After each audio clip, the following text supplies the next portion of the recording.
Hi friends, forex കേരളയുടെ മറ്റൊരു വീഡിയോയിലേക്ക് എല്ലാവർക്കും സ്വാഗതം. നമ്മൾ മാർച്ച് മന്തിലെ ടോപ്പ് 5 ഫേംസിനെ കുറിച്ചിട്ടാണ് ഇന്ന് ഡിസ്കസ് ചെയ്യുന്നത്.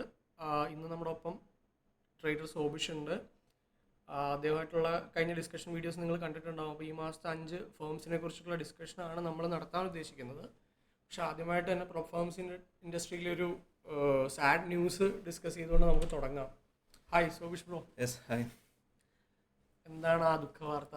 ദുഃഖവാർത്ത എന്ന് പറയുന്നത് നമുക്ക് ഏറ്റവും കൂടുതലൊക്കെ MFF ഒക്കെ ഉണ്ടായിരുന്ന ഒരു സമയത്ത് ഏറ്റവും കൂടുതൽ നല്ലൊരു പേ ഔട്ട് തന്നിരുന്ന, ഒരുമിച്ച് പേ ഔട്ടൊക്കെ തന്നിരുന്ന, റിജക്ഷൻസ് ഇല്ലാതിരുന്ന കമ്പനിയായിരുന്നു ദ ഫണ്ടഡ് ട്രേഡ് എന്ന് പറയുന്ന കമ്പനി. കഴിഞ്ഞ ദിവസം അവർ പെട്ടെന്ന് ഒരു സൈറ്റിൽ അപ്ഡേറ്റ് ചെയ്തേക്കാണ്, അവരുടെ സർവീസസ് ഒക്കെ നിർത്തി വെച്ചേക്കാണെന്ന് പറഞ്ഞുകൊണ്ട്. അതോടൊപ്പം അവരുടെ CEO മറ്റൊരു കമ്പനിയിലും കോ ഫൗണ്ടർ ആയിരുന്നു, അത് സ്കിൽ ഫണ്ടഡ് എന്ന് പറഞ്ഞിട്ടുള്ള ആ കമ്പനിയും സെയിം ടൈം തന്നെ അവർ നിർത്തി വെച്ചേക്കാന്ന് പറഞ്ഞിട്ടൊരു മെസ്സേജാണ് രാവിലെ കഴിഞ്ഞ ഫ്രൈഡേ മോർണിംഗിൽ അപ്ഡേറ്റ് കിട്ടിയത്. അവർ തിരിച്ചു വരുമോ ഇല്ലയോ എന്നുള്ളതൊക്കെ ഒരു പുതിയ രീതിയിലോ അല്ലെങ്കിൽ പുതിയ ഏതെങ്കിലും പ്ലാറ്റ്ഫോമൊക്കെ ആയിട്ടായിരിക്കും തിരിച്ചു വരിക എന്ന് തോന്നുന്നു. എനിക്ക് തോന്നുന്നു പേ ഔട്ട് MFF ഒക്കെ ഉള്ള സമയത്ത് പേ ഔട്ട് ഏറ്റവും കൂടുതൽ കൊടുത്തിരുന്നു. അതുപോലെ നമ്മൾ കഴിഞ്ഞ വീഡിയോയിൽ നമ്മൾ അതിനെക്കുറിച്ച് ഇവരുടെ പേ ഔട്ട് റിജക്ഷൻ ഡിസംബറിൽ ഏറ്റവും കൂടുതൽ പേ ഔട്ട് റിജക്റ്റ് ചെയ്ത് നമ്മൾ ആ വീഡിയോയിൽ ഡിസ്കസ് ചെയ്തിട്ടുണ്ടായിരുന്നു. അപ്പോൾ അതുകൊണ്ട് തന്നെ നമ്മളത് എടുത്ത് പറഞ്ഞൊരു കാര്യമായിരുന്നു. അത് ഇവർക്കൊരു ഇഷ്യൂ പറ്റിയത് എന്താണെന്ന് വെച്ചിട്ടുണ്ടെങ്കിൽ അവർ DX ട്രേഡിലേക്ക് അവർ പ്ലാറ്റ്ഫോം ചേഞ്ച് ചെയ്തതിൽ, അതായത് ഒരേ സമയം ഒരു ട്രേഡർ ഇപ്പോൾ ബൈയിങ് ആയിരുന്നെങ്കിൽ മാർക്കറ്റ് താഴത്തേക്ക് പോയിരുന്ന സമയത്ത് മാർക്കറ്റ് ഓപ്പോസിറ്റ് സൈഡിലേക്കാണ് അവരുടെ പ്രോഫിറ്റ് കൗണ്ടിങ് വന്നത്. അത് അവർക്ക് ഒത്തിരി പേരെ എഫക്റ്റ് ചെയ്തു. അപ്പോൾ അങ്ങനെ കുറേ പേ ഔട്ടുകൾ റിജക്റ്റ് ചെയ്യേണ്ടി വന്നു. അവർ മാനുവലി അത് നോക്കി ശരിയാക്കുമെന്ന് പറഞ്ഞുവെങ്കിലും കഴിഞ്ഞ ദിവസങ്ങളിൽ തന്നെ ഈ ഒരു അപ്ഡേഷനാണ് നമുക്ക് ആകെ കിട്ടിയത്. അപ്പോൾ അതുകൊണ്ട് തന്നെ പല ആളുകളും പേ ഔട്ടൊക്കെ നോക്കിയിരുന്ന ഒത്തിരി ആൾക്കാർ നമ്മളെ കോൺടാക്ട് ചെയ്യുന്നുണ്ട്. പക്ഷെ നമുക്ക് ഇനിയിപ്പോൾ എന്തായാലും ഒരു വെയിറ്റ് ചെയ്യാനാണ് പറഞ്ഞിരിക്കുന്നത്. എന്തായാലും അവർ പുതിയ രീതിയിൽ വരുമെന്ന് നമുക്ക് പ്രതീക്ഷിക്കാം. ഓക്കെ, അപ്പോൾ നമുക്ക് നമ്മുടെ വീഡിയോയിലേക്ക് പോവാം. ഓക്കെ, നമ്മുടെ ലാസ്റ്റ് പൊസിഷനിലുള്ള ഫേം ഏതാണെന്നുള്ളതാണ് ഫസ്റ്റ്. ഓക്കെ, നമുക്ക് ലാസ്റ്റ് പൊസിഷനിലുള്ളത് ഫണ്ടഡ് എഞ്ചിനീയർ ആണ്. ഫണ്ടഡ് എഞ്ചിനീയർ ലാസ്റ്റ് ഇവർ MT4 ഫസ്റ്റ് ഇഷ്യൂ ബാധിച്ച ഇത് കമ്പനികളിൽ ഒന്നാണ്. E8 ഫണ്ടിങ്ങും ഇവരാണ് ഫസ്റ്റ് MT4 ഒരു ഇഷ്യൂ ബാധിച്ചത്. MT4 അതുപോലെ തന്നെ ഇവർ ആ ഒരു ഇഷ്യൂവിനെ പെട്ടെന്ന് തന്നെ തരണം ചെയ്തൊരു കമ്പനിയും കൂടിയാണ്. അവരൊരു പേ ഔട്ടും കാര്യങ്ങളാണെങ്കിലും അവരുടെ സർവീസസിനെ കുറിച്ചുള്ള എല്ലാ കാര്യങ്ങളും ഒരു ഗൂഗിൾ ഷീറ്റൊക്കെ അപ്ഡേറ്റ് ചെയ്തിട്ട് കംപ്ലയിൻസ് ഒക്കെ എന്തുണ്ടെങ്കിൽ പേ ഔട്ടിൻ്റെ കാര്യങ്ങൾ, അവരെ മൈഗ്രേറ്റ് ചെയ്യുന്ന കാര്യങ്ങൾ, ഇതെല്ലാം പെട്ടെന്ന് തന്നെ ചെയ്തൊരു കമ്പനിയായിരുന്നു. അപ്പോൾ അതുകൊണ്ട് അവർ 5th വരുന്നതിൻ്റെ റീസൺസ് അവർ കുറച്ച് കാര്യങ്ങളിൽ ഒരു ഇതുണ്ട്. അവരുടെ ഫണ്ടിൻ്റെ അവരുടെ ചലഞ്ച് ഫീസ് കുറച്ച് കൂടുതലുമാണ്.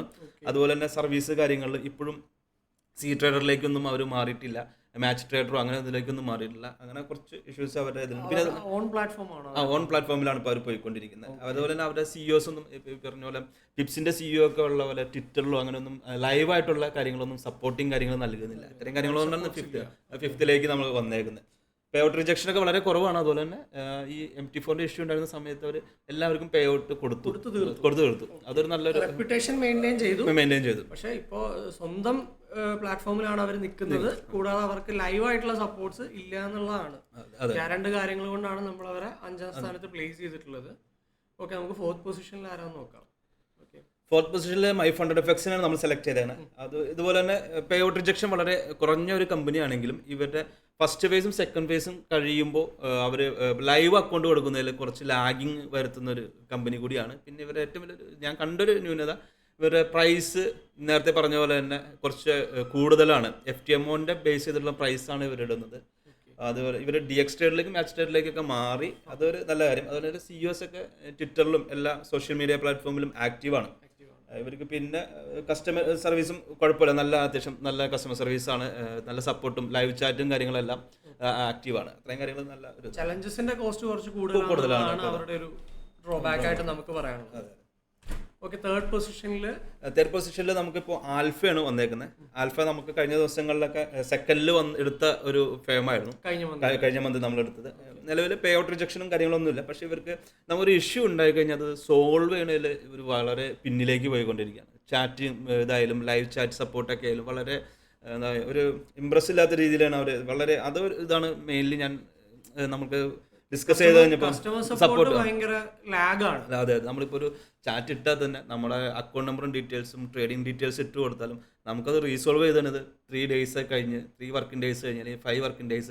അതുപോലെ തന്നെ അവരുടെ ലൈവ് അക്കൗണ്ട് കിട്ടാനായിട്ടും കുറേ ഡിലേസ് ഈ ഒരു ലാസ്റ്റ് മന്തിൽ വന്നിരുന്നു.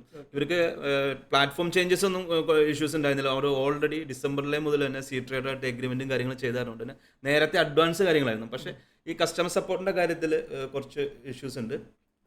അതുകൊണ്ടാണ് നമ്മൾ ആൽഫേനെ കഴിഞ്ഞ മന്തിൽ ഫെബ്രുവരിയിൽ നമ്മൾ സെക്കൻഡ് പൊസിഷൻ ആയിരുന്നു എന്നുണ്ടെങ്കിലും മാർച്ചിൽ അവരുടെ ലാഗ് കൊണ്ടാണ് അവർ തേർഡ് പൊസിഷനിലേക്ക് പോകുന്നത്. അപ്പോൾ സെക്കൻഡ് പൊസിഷനിൽ നമുക്ക് ആരാന്ന് നോക്കാം.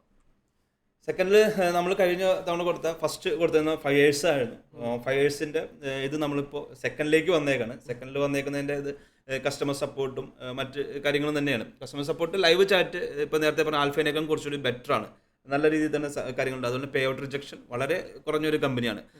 പേ ഔട്ട് റിജക്ഷൻ ഇപ്പോൾ ഈ പറഞ്ഞ കമ്പനികൾ ഒട്ടുമിക്കയിലും നമ്മൾ പറഞ്ഞ ആൽഫ ആണെങ്കിലും പേ ഔട്ട് റിജക്ഷൻ ഒന്നും നിലവിൽ റിപ്പോർട്ട് ചെയ്തിട്ടില്ലെങ്കിലും അവരെ ചാർട്ട് ഇതുകൊണ്ടാണ് ആൽഫേനെ താഴത്തേക്ക് ആക്കിയത്. ഇവർക്ക് നിലവിൽ പ്ലാറ്റ്ഫോം എന്ന് പറയുന്നത് MT4 കാര്യങ്ങൾ മാത്രമേ ഉള്ളൂ. അതുപോലെ CU അങ്ങനെയുള്ളവരൊന്നും നിലവിൽ മറ്റേ ട്വിറ്ററോ അങ്ങനെയുള്ളതിലൊന്നും ആക്റ്റീവ് അല്ല. അതുപോലെ തന്നെ ഇവരുടെ നല്ല പ്ലാൻസ് ഒത്തിരി ഉണ്ട്. 3-4 type boot camp, hyper growth, high stakes, സ്റ്റോക്കിൻ്റെ ഇതിന് ചെയ്യാനും ഓപ്ഷൻസ് ഉണ്ട്. അതിനകത്ത് എനിക്കൊരു അട്രാക്റ്റീവായിട്ട് തോന്നിയൊരു കാര്യം വെച്ചിട്ടുണ്ടെങ്കിൽ ഇവർ 100K എടുക്കാനായിട്ട് $95 ഉള്ളൂ. ആ $95 എന്ന് വെച്ചാൽ ഒരു 3 സ്റ്റെപ്പ് ഉണ്ടെന്നുള്ളൂ. ആ 3 സ്റ്റെപ്പ് വിജയിച്ചതിന് ശേഷം നമുക്ക് ചലഞ്ച് എടുക്കാനായിട്ട് ആകെ കോസ്റ്റ് വരുന്നത് $300 ഉള്ളൂ. മറ്റ് കമ്പനികൾക്കൊക്കെ $450 എടുത്ത് എക്സ്പെൻസ് വരും. ഇത് നമുക്കൊരു 300 നമ്മൾ ജയിച്ച് കഴിഞ്ഞിട്ട് മാത്രം കൊടുത്തേച്ചാൽ മതി. മറ്റത് അങ്ങനെയല്ല. തോറ്റാലും ജയിച്ചാലും ചലഞ്ച് പാസ്സായാലും ഇല്ലെങ്കിലും നമ്മൾ എമൗണ്ട് അടയ്ക്കേണ്ടി വന്ന ഒരു സിറ്റുവേഷൻ വന്നിട്ടുണ്ട്. ഇത്രയും കാര്യങ്ങൾ എനിക്ക് അട്രാക്റ്റീവ് ആയിട്ട് പേ ഔട്ട് റിജക്ഷൻ ഇല്ല. അത് വളരെ ഇമ്പോർട്ടൻ്റ് തന്നെയാണ്. സീ ട്രേഡറിലേക്ക് മാറിയിട്ടില്ല. അവർക്ക് ആ ലൈസൻസ് ഉള്ളതുകൊണ്ട് അവർ അത് തന്നെയാണ്. നിലവിലിപ്പോൾ ലൈസൻസ് ഉള്ള ഫേംസിലൊരു ബെസ്റ്റ് ഫോം തന്നെയാണ് ഫയേഴ്സ്. റിജക്ഷൻ ഇല്ല, പേ ഔട്ട് റിജക്ഷൻ ഇല്ല, അങ്ങനെയുള്ള കാര്യങ്ങളൊന്നും ഇല്ല. ഇവര് ഇസ്രായേൽ ബേസ് ചെയ്തിട്ടുള്ള കമ്പനിയാണ്. എന്നിട്ട് എന്താ ഇവരുടെ ലൈസൻസ് ഇപ്പോഴും? അവർക്ക് ലൈസൻസ് ഇവർ പണ്ടേ തുടങ്ങിയുള്ളൊരു 2016 തുടങ്ങിയുള്ളൊരു കമ്പനിയാണ്. അപ്പോൾ അതിന്റെ ക്രെഡിറ്റ് നിലനിന്ന് പോകുന്നുണ്ട്. ആ ഗൈഡ് ലൈൻസ് എല്ലാം പാലിക്കുന്നുണ്ട് ലൈസൻസ് ഇപ്പോഴും നിൽക്കുന്നത്. അപ്പോൾ ഇത്രയും നെഗറ്റീവ് ഇമ്പാക്റ്റ് ഒക്കെ ഉണ്ടാക്കുന്ന ഒരു ഇൻഡസ്ട്രിയിൽ ബാക്കി കമ്പനികളുടെ ഒക്കെ ലൈസൻസ് പോയപ്പോഴും ലൈസൻസ് പോവാതെ നിൽക്കുന്നു എന്നുള്ളതുകൊണ്ട് തന്നെ നല്ലൊരു ട്രസ്റ്റ് നമുക്ക് ഇവർക്ക് കൊടുക്കാമല്ലേ? ഇവരുടെ ട്രസ്റ്റ് പൈലറ്റ് സ്കോറിന്റെ ഏകദേശം 4.8 ഉണ്ട് അവർ ഇത്. അത് നമുക്ക് എന്താ ഡിസംബറിലൊക്കെ നോക്കുമ്പോഴും നമ്മൾ ഓരോ കമ്പനിയിലും സെലക്ട് ചെയ്യുമ്പോഴും ഓരോ മന്തിലും ഇത് ചെയ്യാറുണ്ട്. കമ്പയർ ചെയ്യുമ്പോൾ ട്രസ്റ്റ് പൈലറ്റിൽ കുഴപ്പമില്ല. ഡിസംബറിൽ വളരെ ലെസ് ആയിട്ടുള്ള നെഗറ്റിവിറ്റി ആയിട്ടുള്ളൂ. ആകെ 1% മാത്രമേ ഉള്ളൂ. ഓക്കെ, അപ്പോൾ നമുക്ക് ഫസ്റ്റ് പ്ലേസിലുള്ളത് ആരാണെന്ന് നമുക്ക് നോക്കാം. ഫസ്റ്റ് പ്രൈസിലുള്ളത് ഫണ്ടിങ് പിപ്സ് ആണ്. ഫണ്ടിങ് പിപ്സ് ചൂസ് ചെയ്യുന്നതിന് കുറേ കാര്യങ്ങൾ ക്രൈറ്റീരിയ ആയിട്ട് എടുത്തിരുന്നു. ഒന്ന് നമ്മൾ പേ ഔട്ട് റിജക്ഷൻ ഉള്ളൊരു സംഭവം തന്നെയാണ്. അതിൽ ഏറ്റവും കൂടുതൽ പേ ഔട്ട് ഇപ്പോൾ ഫയേഴ്സിനേക്കാൾ കൂടുതൽ pay out total pay out കൊടുത്തേക്കണതിൽ ഏറ്റവും ഫസ്റ്റായിട്ട് വന്നേക്കുന്നത് ഫണ്ടിങ് പിപ്സ് ആണ്.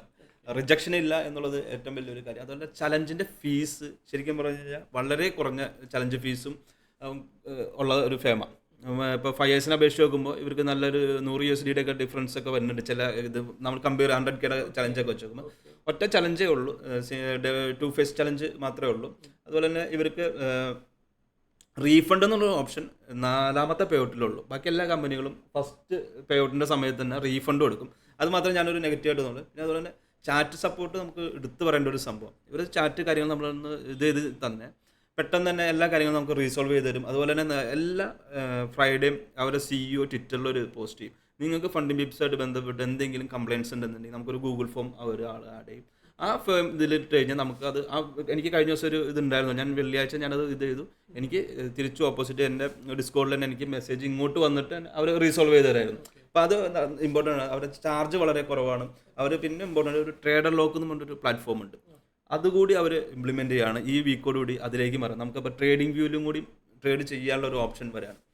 പിന്നെ ബ്രോയ്ക്ക് ഒരു തവണ 2 പേ ഔട്ട് തന്നിട്ട് ഒരു പേ ഔട്ട് തിരിച്ചു കൊടുത്തപ്പോൾ ഒരു ഫ്രീ അക്കൗണ്ട് അത് എനിക്ക് അങ്ങനെ ഒരു ഇതുണ്ടായിരുന്നു. പേ ഔട്ടിൻ്റെ ഇതിൽ എനിക്ക് എക്സ്ട്രാ ഒരു പേ ഔട്ട് കയറി വന്നു. അവർ ഒരു മിസ്അണ്ടർസ്റ്റാൻഡിങ് മൂലം നമ്മളത് അവർക്ക് റിപ്പോർട്ട് ചെയ്തുകയും അവർ അതിനുശേഷം എനിക്കൊരു 100K അക്കൗണ്ട് തരികയും ചെയ്തൊരു കമ്പനിയാണ് ഫണ്ടിങ് പിപ്സ്. അതുപോലെ തന്നെ ഇവർക്ക് 3 പ്ലാറ്റ്ഫോം ഉണ്ട്. Sea trader, trader lock, match trader. ഇത് 3ഉം നല്ല ഇതാണ്. DX ട്രേഡറിനേക്കാളും ബെറ്ററാണ് എപ്പോഴും മാച്ച് ട്രേഡറൊക്കെ. അപ്പോൾ എല്ലാവരും സെലക്ട് ചെയ്യുമ്പോൾ പരമാവധി DX ട്രേഡ് ഏതെങ്കിലും പ്ലാറ്റ്ഫോം സെലക്ട് ചെയ്യുമ്പോൾ DX ട്രേഡ് എടുക്കാതെ നിങ്ങൾ സീ ട്രേഡറോ അല്ലെങ്കിൽ ട്രേഡർ ലോക്കൊക്കെ ട്രേഡിംഗ് വ്യൂവിൽ തന്നെ ചെയ്യാൻ പറ്റുന്ന ഒരു ഇതാണ്. അതുകൊണ്ട് നമുക്ക് ചൂസ് ചെയ്യാനുള്ള ഓപ്ഷൻ ഉണ്ട്. അക്കൗണ്ട് എടുക്കുമ്പോൾ തന്നെ ഓപ്ഷൻ നിലവിലുണ്ട്. ഇത്രയും കാര്യങ്ങൾ കൊണ്ടാണ് ഫണ്ടിങ് പിപ്സ് ഇത് ഞാൻ ഫസ്റ്റിലേക്ക് ഡിസ്കസ് ചെയ്തത്. അത് ട്രസ്റ്റ് പൈലറ്റിലാണെങ്കിലും കുഴപ്പമില്ലാത്ത ഈ മന്ത് എൻഡിൽ കുഴപ്പമില്ലാത്ത രീതിയിലേക്ക് വന്നിട്ടുണ്ട്. അവർ ആ പേ ഔട്ട് ഈ MT4 ഇഷ്യൂ നടക്കുന്ന ആ സമയത്ത് തന്നെ ഇവർ പേ ഔട്ട് കൊടുത്തുകൊണ്ടിരുന്നു. ആ ഒരാൾക്ക് പോലും റിജക്ഷൻ ഇല്ലാതെ. മറ്റ് കമ്പനികളിലൊക്കെ പേ ഔട്ട് സ്റ്റോപ്പ് ചെയ്യായിരുന്നു, പക്ഷേ ഇവർ പേ ഔട്ട് അത്യാവശ്യം പേ ഔട്ടുകൾ കൊടുത്തുകൊണ്ടിരുന്നു. ഓക്കെ, അപ്പോൾ നമുക്ക് അതിൻ്റെ ഫൈനൽ ഔട്ട്കം ഒന്ന് നോക്കാം. നമ്മുടെ മാർച്ച് മാസത്തിലെ top 5 prop firms, first place funding pips ആണ്, സെക്കൻഡ് ഫയേഴ്സ് ആണ്, third alpha capital group, fourth my funded FX, fifth പൊസിഷനിൽ നിൽക്കുന്ന ഫണ്ടഡ് എഞ്ചിനീയർ ആണ്. ഇതാണ് നമ്മുടെ മാർച്ച് മാസത്തെ പ്രൊപ്പ് ഫേംസിൻ്റെ ഒരു ഫൈനൽ അപ്ഡേറ്റ് ആയിട്ട് നമുക്ക് തരാനുള്ളത്. ഈ ഇൻഡസ്ട്രീസ് ഒക്കെ ബെറ്റർ ആയിട്ട് പെർഫോം ചെയ്യുന്നുണ്ട്. കുറച്ച് ഇഷ്യൂസ് ഒക്കെ നമ്മൾ ആദ്യമേ പറഞ്ഞു ചില കമ്പനീസിൻ്റെ, അതൊക്കെ അവർ മേക്കപ്പ് ചെയ്ത് കൂടുതൽ ബെറ്റർ ആയിട്ട് വരട്ടെ, ആ ഇൻഡസ്ട്രി കൂടുതൽ സ്ട്രോങ് ആവട്ടെ എന്നുള്ളത് നമുക്ക് ആശംസിക്കാം. പിന്നെ ഈ തിരക്കിനിടയിലും ട്രേഡിങ്ങിനകത്ത് ലൈവ് ട്രേഡിൽ നിന്നുകൊണ്ടിരിക്കുകയാണ്. ആ ട്രേഡിനിടയിൽ നമുക്ക് വന്ന് ഇങ്ങനെ ഒരു അപ്ഡേറ്റ് തരാൻ തയ്യാറായ സോബിഷ് ബ്രോയ്ക്ക് ഒരുപാട് thanks. Okay, thank you. Okay, അപ്പോൾ ഫോറക്സ് കേരളയുടെ ചാനൽ ഇനിയും സബ്സ്ക്രൈബ് ചെയ്യാനുള്ളവർ സബ്സ്ക്രൈബ് ചെയ്യുക. നമ്മൾ കൂടുതൽ അപ്ഡേറ്റ്സും വീഡിയോസും ഒക്കെ ചെയ്യുന്നതാണ്. നിങ്ങൾക്ക് ഡൗട്ട്സും കാര്യങ്ങളും ക്ലിയർ ചെയ്യാൻ വേണ്ടിയിട്ട് നമുക്ക് ടെലിഗ്രാം സപ്പോർട്ട് ടീമുണ്ട്, അതിൽ നിങ്ങൾക്ക് ജോയിൻ ചെയ്യാം. അതിൻ്റെ ലിങ്കൊക്കെ വീഡിയോയുടെ ഡിസ്ക്രിപ്ഷനിൽ നമ്മൾ കൊടുക്കുന്നതായിരിക്കും. കൂടുതൽ വീഡിയോസ് അപ്ഡേറ്റ്സും കിട്ടാൻ വേണ്ടിയിട്ട് എല്ലാവരും ചാനൽ സബ്സ്ക്രൈബ് ചെയ്യുക, വീഡിയോസ് ലൈക്ക് ചെയ്യുക, ഞങ്ങളെ സപ്പോർട്ട് ചെയ്യുക. അപ്പോൾ എല്ലാവർക്കും താങ്ക് യു.